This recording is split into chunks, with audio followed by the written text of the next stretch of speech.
ഒരു സ്റ്റുഡൻ്റ് ആയിരിക്കുമ്പോൾ നമ്മൾ കടന്നു പോകുന്നത് നമ്മുടെ ജീവിതത്തിലെ തന്നെ ഏറ്റവും ക്രൂഷ്യലായിട്ടുള്ള ഒരു സ്റ്റേജിലൂടെയാണ്. ഏറ്റവും വിലപ്പെട്ട നിമിഷങ്ങളും അതുപോലെ തന്നെ നമ്മൾ ഒത്തിരി ഓർത്തിരിക്കാൻ പോകുന്ന നിമിഷങ്ങളുമാണ് ആ ജീവിതത്തിലുള്ളത്. പക്ഷേ അതേസമയം അവിടെ നടക്കുന്ന ഒരുപാട് മാറ്റങ്ങളുണ്ട്. നമ്മൾ ലോകത്തെക്കുറിച്ച് മനസ്സിലാക്കുന്നുണ്ട്. ഒരുപാട് നാളത്തേക്ക് നമ്മൾ എങ്ങനെയായിരിക്കും ലോകത്തെ കാണുക, നമ്മുടെ ചിന്തകൾ എങ്ങനെയായിരിക്കും, കാഴ്ചപ്പാടുകൾ എങ്ങനെയായിരിക്കും, അങ്ങനെ നമ്മുടെ ഔട്ട്ലുക്കിനെ ഷേപ്പ് ചെയ്യുന്ന ഒരു നീണ്ട കാലയളവാണ് നമ്മൾ പഠിക്കുന്ന കാലയളവ് എന്ന് പറയുന്നത്. അവിടെ നമ്മൾ മനസ്സിലാക്കിയിരിക്കേണ്ട, നമ്മൾ ഓർത്തിരിക്കേണ്ട ചില കാര്യങ്ങളുണ്ട്. അങ്ങനെയുള്ള 5 കാര്യങ്ങളാണ് ഇന്നത്തെ വീഡിയോയിൽ പറയാനായിട്ട് പോകുന്നത്. ഒന്നാമതായിട്ട്, marks is important but is not everything. അതായത് നമ്മൾ സ്കൂളിൽ പഠിക്കുമ്പോൾ അല്ലെങ്കിൽ നമ്മൾ ക്ലാസ്സിൽ കോമ്പറ്റീവായിട്ട് മറ്റുള്ളവരോട് മത്സരിച്ച് പഠിക്കുമ്പോൾ നമ്മൾ പലപ്പോഴും മറന്നു പോകുന്ന ഒരു കാര്യമുണ്ട്. ഈ മാർക്കുകളാണ് നമ്മുടെ വില നിശ്ചയിക്കുന്നത് എന്ന് നമ്മൾ ചിന്തിക്കാനായിട്ട് തുടങ്ങും. പക്ഷേ യഥാർത്ഥത്തിൽ മാർക്കുകളല്ല എല്ലാം.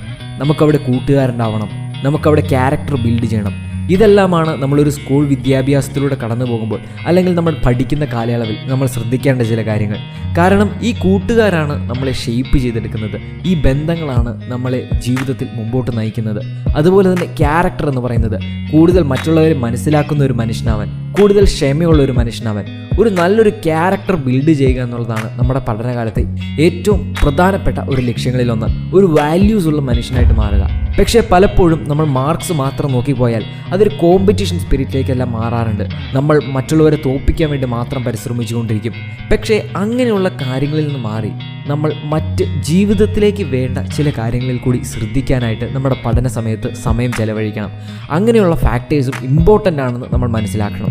ഇനി രണ്ടാമത്തെ കാര്യമാണ്, നമ്മൾ ആദ്യം പറഞ്ഞതിൻ്റെ നേരെ ഓപ്പോസിറ്റ് ആണെന്ന് ചിലപ്പോൾ തോന്നും. പക്ഷേ സ്റ്റഡീസ് ആർ ഇമ്പോർട്ടൻറ്റ്. എന്തുകൊണ്ടാണ് നമ്മളിപ്പോഴും സ്റ്റഡീസിനെ ഇത്ര ഇമ്പോർട്ടൻ്റ് ആയിട്ട് കരുതുന്നത്? എന്തുകൊണ്ടാണ് ഇപ്പോഴും കമ്പനികൾ ജോലിക്ക് വേണ്ടിയും അല്ലെങ്കിൽ നമ്മളൊരു മാനേജർ പൊസിഷന് വെക്കണമെങ്കിൽ പോലും നമ്മുടെ മാർക്കുകൾ നോക്കുന്നത്? എന്തുകൊണ്ടാണ് നമ്മുടെ എബിലിറ്റീസിനെ മാർക്ക് വെച്ച് അളക്കുന്നത്? നമ്മൾ മനസ്സിലാക്കണം, ഈ ലോകത്ത് ഒരുപാട് മനുഷ്യരുണ്ട്. ഈ എണ്ണം എന്ന് പറയുന്നത് വളരെ വലുതാണ്. നമ്മൾ സുപ്രഭാതത്തിൽ ഒരാളുടെ അടുത്തേക്ക് ചെല്ലുമ്പോൾ എന്ത് ബേസിസിലാണ് അയാൾ നമ്മളെ മനസ്സിലാക്കുന്നത്? നമ്മുടെ ഹാർഡ് വർക്കിംഗ് മെൻറ്റാലിറ്റി മനസ്സിലാക്കുന്നത്, നമ്മുടെ അണ്ടർസ്റ്റാൻഡിങ് കേപ്പബിലിറ്റി മനസ്സിലാക്കുന്നത്. ഇവിടെയാണ് മാർക്സ് കടന്നു വരുന്നത്. മാർക്സ് ഇതിനെല്ലാം ഏറ്റവും മികച്ച തെളിവാണ് എന്ന് പറയുന്നില്ലെങ്കിലും അവർക്ക് റിലയബിൾ ആയിട്ട് നോക്കാൻ പറ്റുന്ന ഒരു ഫാക്ടർ എന്ന് പറയുന്നത് നമ്മുടെ മാർക്സ് തന്നെയാണ്. ഇവൻ എത്രത്തോളം മനസ്സിലാക്കാനുള്ള കഴിവുണ്ട്, ഇദ്ദേഹത്തിന് എത്രത്തോളം ഹാർഡ് വർക്ക് ചെയ്യാനുള്ള ഒരു എബിലിറ്റി ഉണ്ട്, എത്രത്തോളം കമ്മ്യൂണിക്കേറ്റ് ചെയ്യാനുള്ള ഒരു എബിലിറ്റി ഉണ്ട്. ഇതിൻ്റെ എല്ലാം ഒരു മെട്രിക്സ് ആയിട്ട് നിൽക്കാൻ പറ്റുന്നത് നമ്മുടെ മാർക്സ് തന്നെയാണ്. അതുകൊണ്ടാണ് നമ്മൾ സ്റ്റഡീസിനെയോ മാർക്സിനെയോ വിലയില്ല എന്ന് പറഞ്ഞ് മാറ്റി വെക്കരുത് എന്ന് പറയാനുള്ള ഒരു കാരണം. നമുക്കറിയാം, ഈ സിസ്റ്റത്തിൽ ഒരുപാട് പ്രശ്നങ്ങളുണ്ട് മാർക്സ് വെച്ച് ജഡ്ജ് ചെയ്യുന്നതിൽ. പക്ഷേ നമ്മൾ കണ്ടുപിടിച്ചിട്ടുള്ളതിൽ ഒരു നല്ലൊരു സിസ്റ്റം തന്നെയാണത്. പക്ഷേ ഇനി മാർക്സ് ഇല്ലാണ്ട് ജീവിതത്തിൽ വിജയിച്ച് കയറി വരുന്നവരുമുണ്ട്. പക്ഷേ അത് നമുക്ക് മറ്റൊരു ദിവസം പറയാനുള്ള ഒരു കഥ തന്നെയാണ്. ഇനി മൂന്നാമത്തെ ഒരു കഥയാണ്, നമ്മൾ എന്തെല്ലാം ചെയ്താലും ഇറ്റ് ഈസ് എഫോർട്ട്.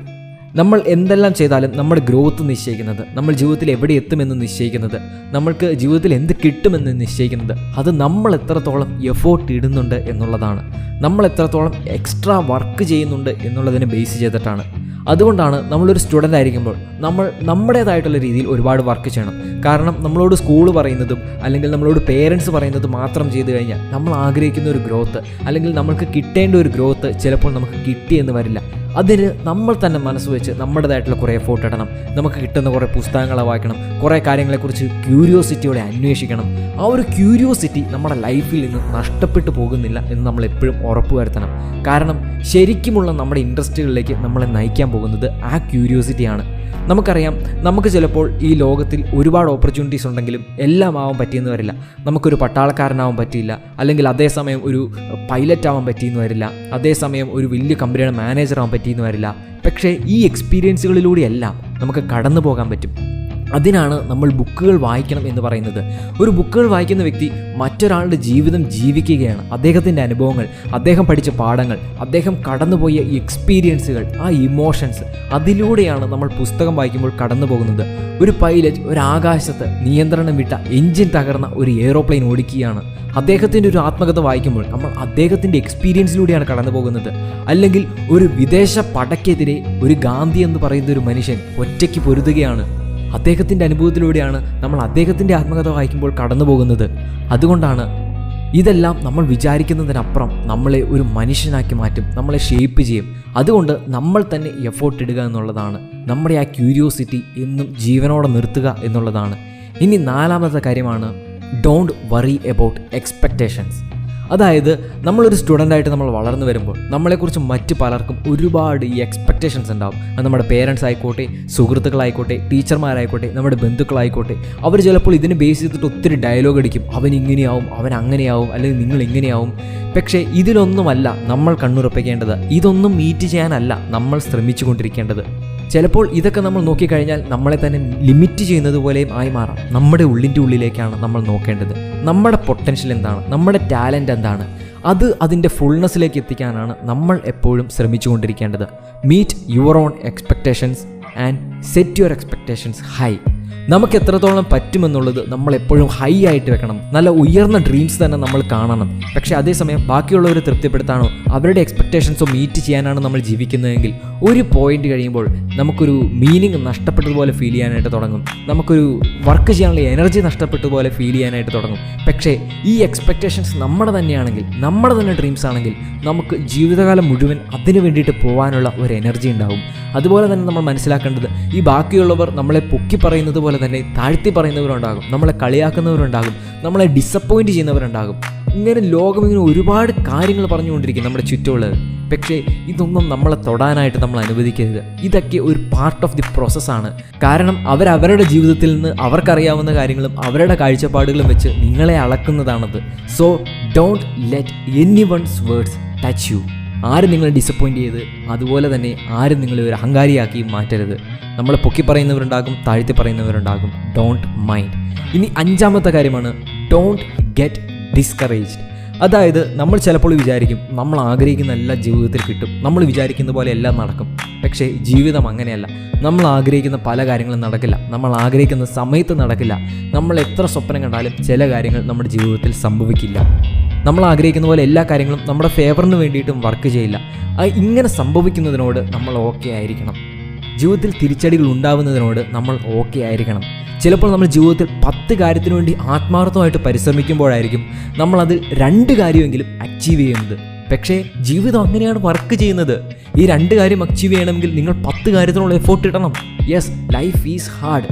നമ്മൾ ലൈഫ് സോഫ്റ്റ് ആണെന്ന് വിചാരിച്ചിട്ട് ജീവിക്കാനായിട്ട് തുടങ്ങരുത്. ലോകം സോഫ്റ്റ് ആണ് എന്ന് വിചാരിച്ചിട്ട് ജീവിക്കാനായിട്ട് തുടങ്ങരുത്. ഇവിടെ നമ്മൾ എക്സ്ട്രാ എഫോർട്ട് ഇടണം. പക്ഷേ ഈ ജീവിതത്തിലുണ്ടാകുന്ന തിരിച്ചടികൾ, നമുക്കുണ്ടാകുന്ന നമ്മൾ പറയുന്ന നമുക്ക് ഫേവറബിൾ അല്ലാത്ത സാഹചര്യങ്ങൾ, ഇതൊന്നും നമ്മളെ തളർത്താനായിട്ട് നമ്മൾ അനുവദിക്കരുത്. ഫെയിലിയേഴ്സ് ഉണ്ടാകുമ്പോൾ, അല്ലെങ്കിൽ നമ്മൾ തോറ്റുപോകുമ്പോൾ, അല്ലെങ്കിൽ മാർക്ക് കുറയുമ്പോൾ, ഇതെല്ലാം നമ്മൾ ഫേസ് ചെയ്യണം. ഈ ഹാർഡ് ടൈംസിലൂടെ നമ്മൾ കടന്നു പോകാനായിട്ട് റെഡിയാവണം. ഈ കഷ്ടപ്പാടുകളിലൂടെ നമ്മൾ കടന്നു പോകാനായിട്ട് റെഡിയാവണം. അതാണ് നമ്മളെ ഗ്രോ ചെയ്യുന്നത്. അതാണ് നമ്മളെ ഒരു മനുഷ്യനായിട്ട്, ഒരു നല്ലൊരു ഹ്യൂമൻ ബീയിങ് ആയിട്ട് ഷേപ്പ് ചെയ്യുന്നത്. നമ്മുടെ പൊട്ടൻഷ്യലിൻ്റെ മാക്സിമത്തിലേക്ക് നമ്മൾ എത്തിക്കുന്നത്. നമ്മളെപ്പോഴും അപ്സ് ആൻഡ് ഡൗൺസ് ലൈഫിൽ ഉണ്ടാകുമ്പോൾ അത് നോർമലായിട്ട് മനസ്സിലാക്കണം. It is okay. Ups and ഡൗൺസിൽ നമ്മൾ തളർന്നു പോകരുത്. സോ ഇതൊക്കെയാണ് നമ്മളൊരു സ്റ്റുഡൻ്റ് എന്ന നിലയിൽ നമ്മൾ മനസ്സിൽ വെക്കേണ്ട കാര്യം. സോ നമ്മുടേതായിട്ടുള്ള രീതിയിൽ എഫോർട്ട് ഇടാനായിട്ട് തുടങ്ങുക. നമ്മുടേതായിട്ടുള്ള സ്വപ്നങ്ങൾ, വലിയ സ്വപ്നങ്ങൾ കാണാനായിട്ട് തുടങ്ങുക. മറ്റാർക്കും വേണ്ടിയല്ല നമ്മൾ ജീവിക്കുന്നത്, നമുക്ക് വേണ്ടി തന്നെയാണ്. നമ്മുടെ സ്വപ്നങ്ങളാണ് മറ്റുള്ളവർക്ക് വേണ്ടി ജീവിക്കാൻ തുടങ്ങുന്നത്. So keep in mind, stay strong, stay inspiring.